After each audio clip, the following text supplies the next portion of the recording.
আমাদের চিন্তাধারাটা মাঝে মধ্যে এমন হয় যে আমি মনে করি আমি তো নামাজ পড়তেছি, রোজা রাখতেছি, হজ করতেছি, জাকাত দিতেছি, সব কিছুই আমার ঠিকঠাক আছে।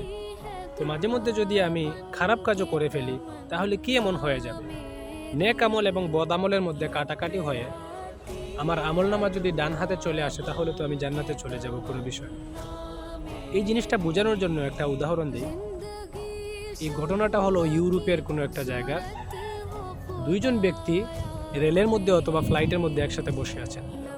তো দুইজনের মধ্য থেকে একজন ইসলাম ধর্মের অনুসারী, অন্যজন অন্য ধর্মের অনুসারী। তো অন্য ধর্মের ব্যক্তি ইসলাম ধর্মের ব্যক্তিকে মদ পান করার জন্য অফার করলেন।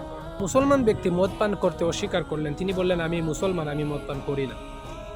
তখন অন্য ধর্মের ওই ব্যক্তি বললেন, তোমাদের যে কি একটা অবস্থা রে বাবা, আমরা যখন গির্জায় থাকি, মন্দিরে থাকি অথবা কোনো ইবাদতখানায় থাকি তখন আমরা মদ পান করি না।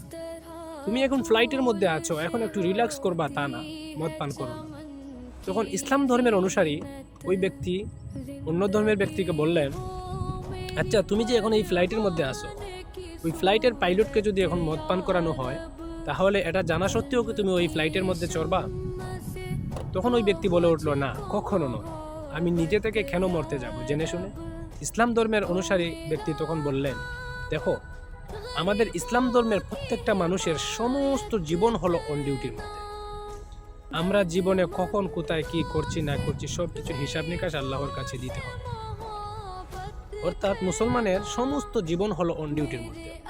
আমরা অনেক সময় আল্লাহর কাছে দোয়া করি, রব্বানা আতিনা ফিদ দুনিয়া হাসানা ওয়া ফিল আখিরাতি হাসানা, হে আল্লাহ আমাকে দুনিয়া ও আখিরাতের উত্তম প্রতিদান দান করো। কিন্তু আমরা এমন কাজ করি যেই কাজগুলোর দ্বারা শুধু দুনিয়ার কল্যাণ আমরা অর্জন করি, আখিরাতের কল্যাণগুলো অর্জন করার আমাদের সময় হয় না। অর্থাৎ আখিরাতের চিন্তা আমরা করি না, শুধু দুনিয়াই আমরা তালাশ করি। এটা কিন্তু আমাদের জন্য মোটেও কাম্য নয়।